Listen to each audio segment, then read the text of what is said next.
La jurisprudence islamique était durant 2 jours au cœur d'un colloque international, toujours à Marrakech, au Maroc. L'initiative de la Fondation Mohamed VI des oulémas africains, composée de 34 pays africains, s'est tenue du 8 au 10 juillet 2023. Les règles et la réalité de la fatwa dans le contexte africain, mais aussi d'autres thématiques, ont été développées en vue de promouvoir un islam pacifique, tolérant et modéré. La délégation ivoirienne, elle, était conduite par le président du COSIM, Cheikhoul Aïmma Ousmane Diakité. Par Gasso Reconnaît, Demadongui.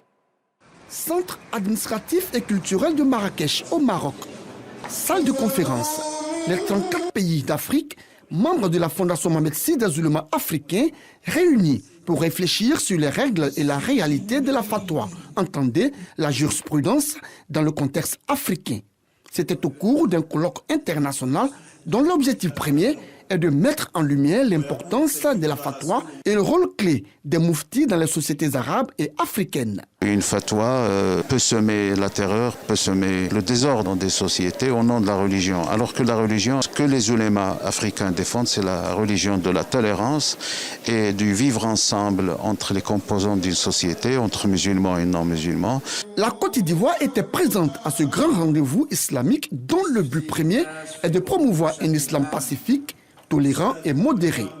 La délégation ivoirienne était conduite par le président du COSIM, Conseil supérieur des imams des mosquées des affaires islamiques. Nous-mêmes en Côte d'Ivoire, nous sommes en train de réfléchir afin d'organiser le fatwa, mettre un organe officiel afin que tout le monde n'aille pas dans tous les sens et qu'il y ait une concertation tenant compte des aspects spatio-temporels de notre réalité.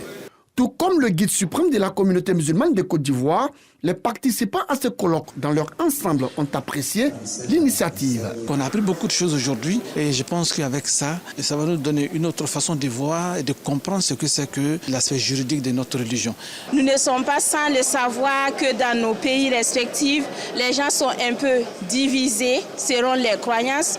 Mais grâce à cette initiative, je pense que beaucoup d'entre nous ressortiront très gagnants. Si la fatwa est produite par quelqu'un qui n'est pas compétent, qui n'est pas à la hauteur, qui n'a pas la qualification, donc au lieu de régler son problème, ça va augmenter. Voyez-vous, tout ce que nous voyons aujourd'hui comme extrémistes, cela provient des personnes qui se sont levées d'eux-mêmes pour donner des réponses qui ne sont pas adéquates à des questions.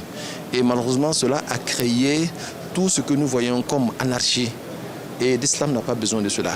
À l'issue des travaux qui ont duré 3 jours, ces guides religieux des pays membres de la Fondation Mohamed VI des oulémas africains, mais également ceux du Brésil, de la Palestine, de la Russie, de la Syrie, de la Jordanie et du Qatar, entendent tous vulgariser dans leurs pays respectifs un islam tolérant et du juste milieu. Échange, message de fidélité et de loyalisme à Sa Majesté, le roi Mohamed VI, roi du royaume du Maroc, Amir al-Moumine. Lecture du noble Coran et visite de l'exposition des œuvres relatives à la fatwa et sur des écrits anciens ont aussi meublé ce colloque international sur la fatwa, la jurisprudence.